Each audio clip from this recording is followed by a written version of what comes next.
mystère de la vérité restauratrice Mivresse avec Dr Gaoudé, tu connaîtras la vérité et la vérité t'affranchira.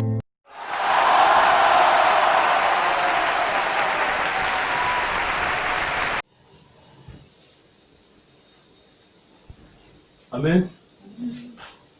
Que le nom de Dieu soit béni. Je vous salue tous dans le nom de Jésus-Christ de Nazareth. Père, voici ce matin ton serviteur, tes enfants, toutes les nations devant toi. Nous attendons ton message et ta parole.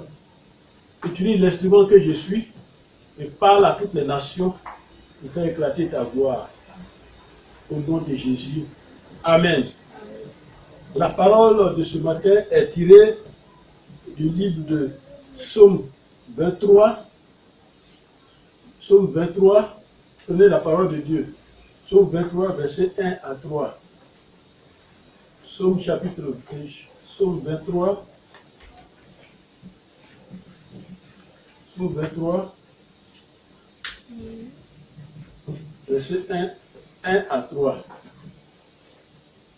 Psaume chapitre 23, verset 1 à 3, on le connaît et on va le parler. L'Éternel est mon berger. L'Éternel est mon berger. Je ne manquerai de rien. Je ne manquerai de rien.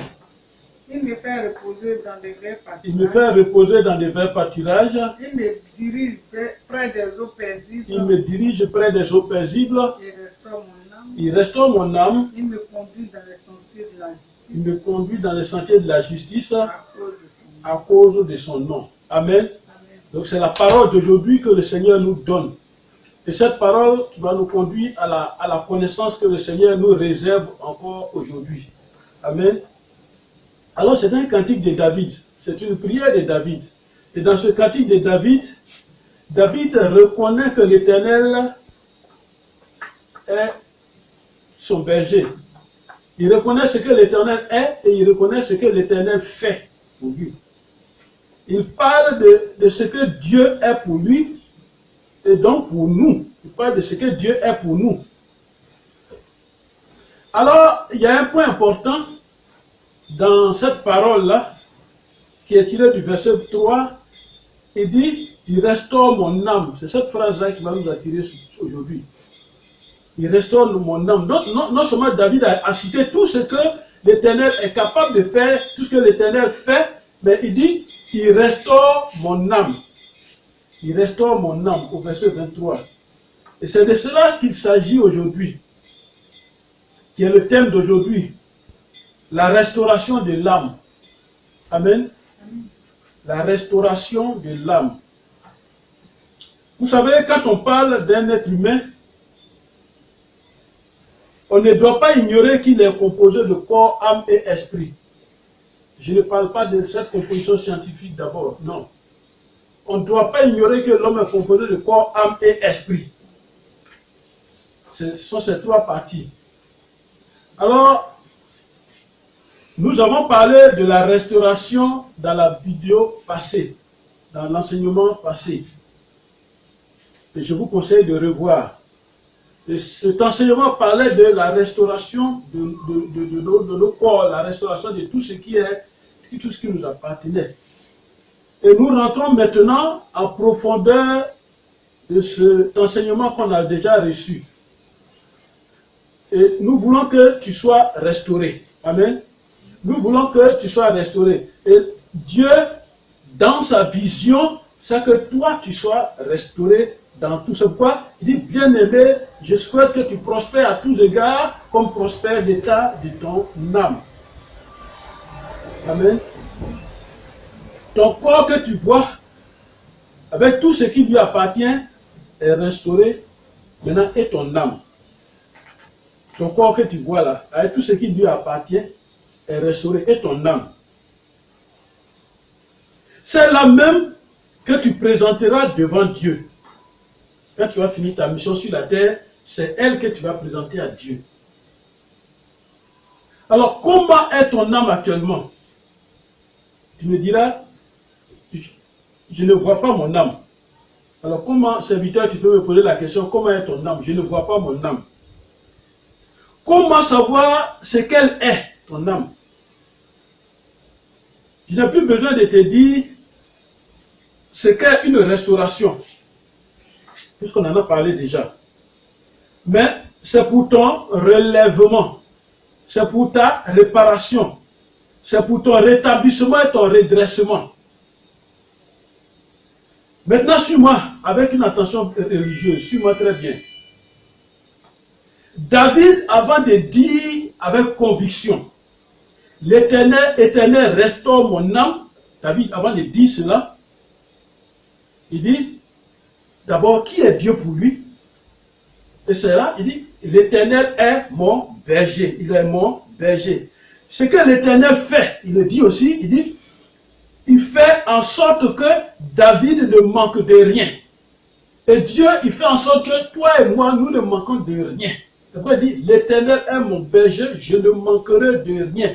Dès l'instant où cette parole seulement, cette parole-là, elle n'est pas en toi, devant un besoin, si tu ne sais pas qu'il y a Dieu qui s'appelle l'Éternel est mon berger, je ne manquerai de rien, tu vas toujours naviguer, tu vas toujours nager et tu n'auras rien. Parce que tu ne fais pas confiance au pourvoyeur suprême. Amen. Alors il dit, il donne un bon repos. Il me conduit dans des verts pâturages. Il me donne un bon repos et puis il me dirige. C'est ce que David dit. Et David va ajouter maintenant, il restaure mon âme. Donc, aujourd'hui, nous allons parler de cette restauration de l'âme. David dit, il le conduit bien, il le conduit dans de verts pâturages. Est-ce que toi, l'Éternel te conduit bien? C'est la question d'aujourd'hui. Alors, David avait son âme. Mais comment était l'âme de David avant? Au point de dire, je parle de David, au point de dire, Éternel, restaure mon âme. Alors, quand quelqu'un demande quelque chose comme ça à Dieu, ça veut dire qu'il y a quelque chose qui ne va pas. Il y a quelque chose qui ne va pas. C'est ce David-là qui s'est repenti et qui a fait le psaume 51. Voilà. Donc, il y a quelque chose qui ne va pas. Et c'est pourquoi il demande à l'Éternel, restaure mon âme. Nous aussi, sur la terre des hommes, toi qui m'écoutes, tu ne vas pas te dire que tu es parfait, que tout marche bien dans ta vie, tout est normal. Et il n'y a rien d'anormal dans ta vie, tu ne vas pas dire. Mais il faut savoir une chose. Tant qu'on est sur la terre des hommes, on est dans un combat. Comme je l'ai toujours dit et je le répète, on est dans un combat. Et quand on est dans un combat, on doit s'attendre à des blessures, on doit s'attendre à des fractures, on doit s'attendre à beaucoup de choses. Amen. Alors, on ne restaure que ce qui est ruiné, ce qui est gâté, ce qui est en ruine. C'est ça qu'on restaure. Parlons d'abord de l'âme. Amen. Qu'est-ce qu'une âme? Quand on parle d'âme, quand on parle de l'âme, il faut retenir que c'est ce qui t'anime. C'est ce qui t'anime. C'est ce qui fait agir ta personne. Écoute-moi très bien cet exemple. Écoute cette illustration. Quand tu écoutes une bonne musique et que tu es assis quelque part où tu veux qu'on te respecte, amen, quelque part où tu sais que tu dois te comporter bien pour qu'on te respecte, mais il y a une bonne musique.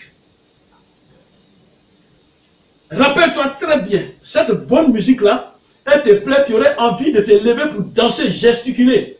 Mais à cause de l'endroit et de ta dignité, tu es content, mais tu ne danses pas. Mais à cet instant-là, tu regardes, si tu te rappelles très bien, si tu vois très bien, il y a quelque chose qui va danser à toi. Tes membres ne bougent pas, mais quelque chose danse à toi et ça chante en toi. C'est ton âme qui se manifeste comme ça. Amen. C'est ton âme qui exprime sa volonté de cette manière. Et quand tu es confronté à un problème, et tu le résous avec ton intelligence, c'est ton âme qui a travaillé ou qui travaille. C'est l'intelligence qui est une partie de la manifestation de ton âme aussi. Comme j'ai parlé de la volonté. Tu veux danser. Voilà. L'âme est la conscience de l'homme. Et c'est la conscience qu'il a de lui-même ça. Et c'est ce qui permet à l'homme d'agir à l'extérieur de lui-même à travers son corps. L'âme l'âme est le siège de ta volonté, de la volonté, de l'intelligence, des émotions et des sentiments. Amen. Alors ces trois facultés sont ta personnalité. Ces trois facultés sont ta personnalité. Et nous savons tous que le diable est un esprit. Nous savons, les démons, le diable, ce sont des esprits. Alors, allons dans la Bible. Regardez ce que Luc 22, verset 3 dit. Il dit, Satan entra dans Judas, qui était du nombre des 12. Vous voyez, il dit, Satan entra dans Judas, qui était du nombre des 12, qui était parmi les 12. Satan est entré en lui. De quelle manière Satan est entré en lui? Amen. De quelle manière Satan est entré en lui? Voyez, l'homme a un esprit. Mais allons encore dans la Bible. Dans le même Luc 22, verset 31, écoutez la parole de Dieu et je vais résumer tout ça. Luc 22, verset 31, il dit, le Seigneur dit, c'est-à-dire Jésus même qui dit, Simon, Simon. Le Seigneur dit, Simon, Simon. Satan vous a réclamé. Satan vous a réclamé Pour vous cribler comme le froment. Satan vous a... Simon était l'un des disciples de Jésus. Et Jésus dit, Satan, Simon, Simon. Attends, écoute-moi Simon, arrête-toi. Moi je suis à vous, mais je sais que Satan vous a criblé pour... Satan vous a réclamé pour vous cribler. Alors imagine quand on vient à cribler quelqu'un de balle. C'est-à-dire, balle est rentrée partout. Satan vous a réclamé pour vous cribler. Alors un jour Jésus était avec ses disciples et il a dit, celui à qui je donnerai le morceau trempé, celui à qui je donnerai le morceau trempé, et ayant trempé le morceau, il le donna à Judas. Et dès que Judas a mangé le morceau de pain, Jésus a dit, ce que tu as à faire, fais-le promptement. Alors, dès l'instant où c'est rentré en Judas, Satan est encore rentré pour faire le travail. Je vais démontrer que Judas va rentrer et Satan va rentrer dans Judas pour faire ce travail. En lisant Luc 9, verset 39. Cette parole que je viens de te donner vient de Jean 13, verset 26 à 27. Maintenant, allons dans Luc 9, verset 39. Et pourquoi je vous donne ces choses-là? Luc chapitre 2. Luc 9, Luc chapitre 9. Luc 9, verset 39. Écoutons la parole de Dieu. Que nous dit un esprit le saisit. Un esprit le saisit. Et aussitôt, il poussa des cris. Et l'esprit l'agita. Amen. Avec violence. Voilà. Le fait écumer et a de la peine de se retirer de lui après l'avoir tout brisé. Voilà. Il dit, un esprit le saisit. Et aussitôt, il poussa des cris et l'esprit agité, l'esprit l'agite avec violence et le fait écumer et a de la peine à se retirer de lui. C'est-à-dire l'esprit a de la peine à se retirer de lui après l'avoir tout brisé. Amen. Et c'est comme ça l'esprit du diable, le mauvais esprit se manifeste. Et quand il rentre, il se manifeste de cette manière. Amen. Ça, c'est l'esprit du diable. Écoutons maintenant l'esprit de l'Éternel. La Bible dit, Jésus, rempli du Saint-Esprit, revint du Jourdain et il fut conduit par l'Esprit dans le désert. Luc 4, verset 1. C'est Jésus rempli du Saint-Esprit. C'est-à-dire, le Saint-Esprit est venu maintenant en Jésus-Christ. Vous avez écouté ces deux esprits, l'esprit de Dieu et l'esprit du diable. Je vous ai fait parcourir ces versets-là pour comprendre l'esprit de Dieu, l'esprit du diable. Alors ces deux esprits-là saisissent l'homme. Toi qui m'écoutes, tu as ton esprit. Et le combat des esprits se passe à ce niveau, à ton esprit, au niveau de ton esprit. Et l'esprit que tu acceptes, c'est lui qui donne des instructions, des ordres et des décisions à l'homme que tu es. C'est lui qui donne des ordres, des instructions et des décisions à ton âme pour animer ton intelligence, ta volonté, tes sentiments et tes émotions. Je répète. Il y a l'esprit du diable, il y a l'esprit du diable, il y a l'esprit de Dieu. Regarde, avec les deux mains. Et au milieu, il y a ma tête. Donc, c'est l'esprit de Dieu qui est au milieu. Et il y a ce combat-là. L'esprit du diable vient. L'esprit de Dieu vient. Et c'est celui qui gagne, c'est lui qui prend possession de ton esprit. Et c'est pourquoi la parole de Dieu dit, l'esprit le saisit et aussitôt il pousse des cris. Alors, un esprit qui le saisit et puis tu pousses des cris, tu écumes, tu tombes. C'est un bon esprit ça. L'esprit de Dieu ne fait pas ça.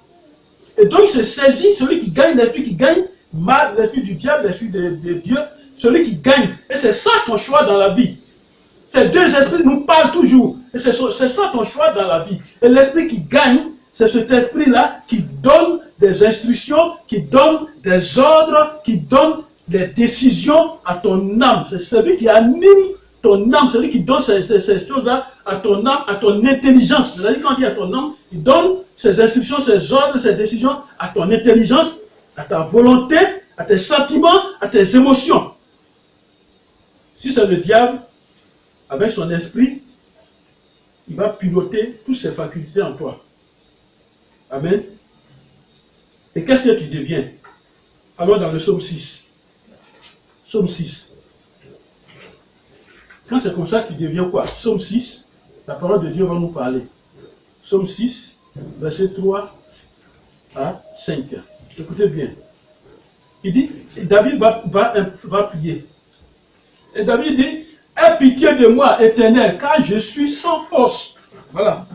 Voilà au stade où on est quand on est manipulé, au stade où on est quand on est animé, on est manipulé, quand nos âmes sont manipulées à travers notre esprit qui donne ces informations-là à l'âme, pour que l'âme donne ça au corps, notre esprit est manipulé. David va dire, aie pitié de moi, Éternel, car je suis sans force.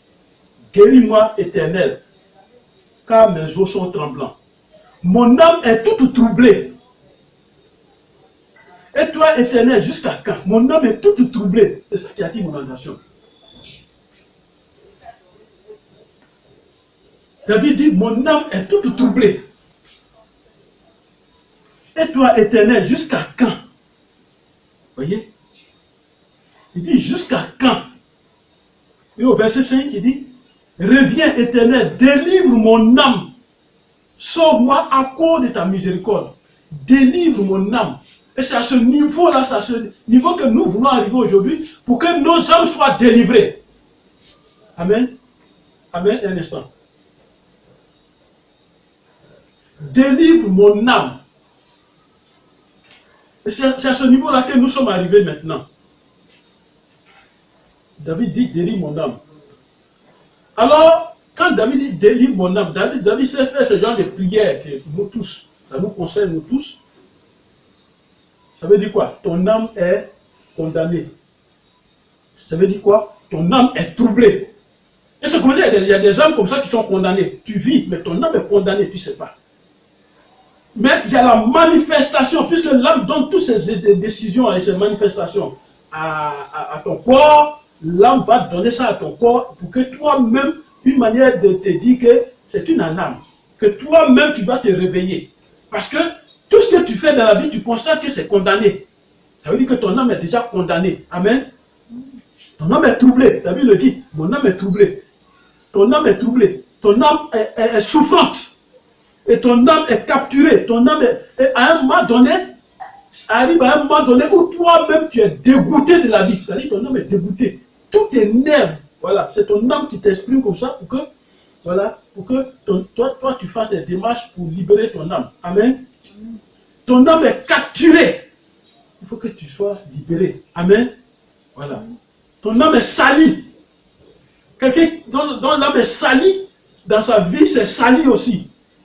C'est ça qui fait que dans ton corps là, laver même ton habit, tu as la paresse. Dans ton corps, te laver là, tu vas avoir la paresse. Parce que ton âme a été déjà salie. Et cette saleté là, et cette souille là doit rester sur ton corps. Et ça fait que laver habit, tu ne peux pas. Amen. Voilà, tout ce qui est bonne chose sur ton corps, ça ne t'intéresse pas. Ton âme peut être oublié. Ton âme est oublié, abandonné. Alors imagine quelqu'un qu'on a abandonné, on a attaché dans une maison en ruine. Il a abandonné là-bas. Qui va se promener, aller vers cette maison en ruine? On voit les arbres, les feuilles, les herbes remplies. Qui va aller là-bas si ce n'est pas une autre curiosité? Et donc, ton âme est abandonnée. Lisons Psaume 13. Psaume chapitre 13. On va comprendre quelque chose. Psaume 13, verset 3, 4. Et la parole de Dieu dit. Jusqu'à quand? Psaume 13. Jusqu'à quand Aurais des soucis dans mon âme? Jusqu'à quand aurais des soucis dans mon âme? Jusqu'à quand? C'est-à-dire, David dit, mais jusqu'à quand les soucis que j'ai là vont s'arrêter? Tous les jours, j'ai des soucis. Alors quand il dit j'ai des soucis dans mon âme, regardez, on dit dans l'âme il y a les émotions et les sentiments. Il y a des soucis dans mon âme. Alors jusqu'à quand ces soucis-là vont s'arrêter?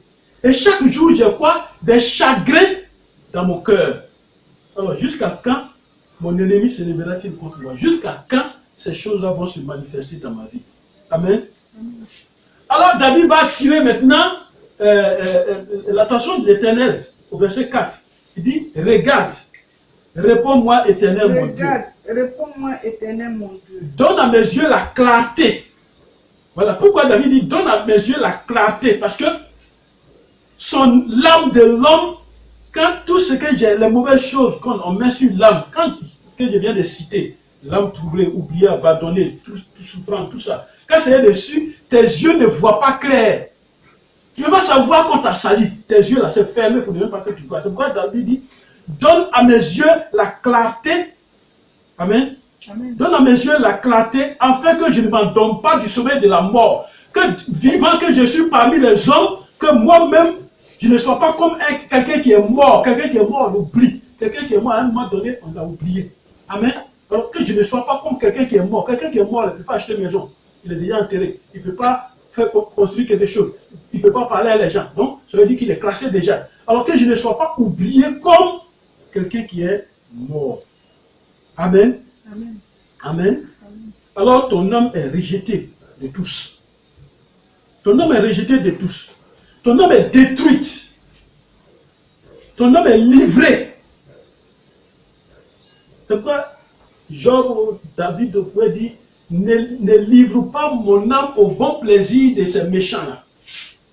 L'âme peut être livrée. L'âme est gémissante. C'est-à-dire que quand toi tu as pleuré puis tu gémis là, il faut te dire que ça vient de loin. D'où vient ton gémissement? C'est pourquoi il est important de voir aussi la vidéo sur la provenance. Donc, vous allez écouter cette vidéo-là. C'est que la provenance, vous allez savoir. Donc, ça vient de loin, de l'esprit qui a donné à l'âme, l'âme a donné au corps. Amen. Et ton âme est abattue. Et ça sont des phrases que nous prononçons. Et je suis abattu, mon âme est abattue. Ton âme est triste. Alors, dans Jean 14, verset 22. Jean chapitre 14. Jean 14. Jean 14, verset 22. Écoutez la parole de Dieu. Il dit, Jean 14, il dit, Jude, non pas l'Iscariote, lui dit, Seigneur, d'où vient que tu te feras connaître à nous d'où et vient, non au monde. Voilà, d'où vient que toi, tu te feras connaître à nous et non au monde. Hein?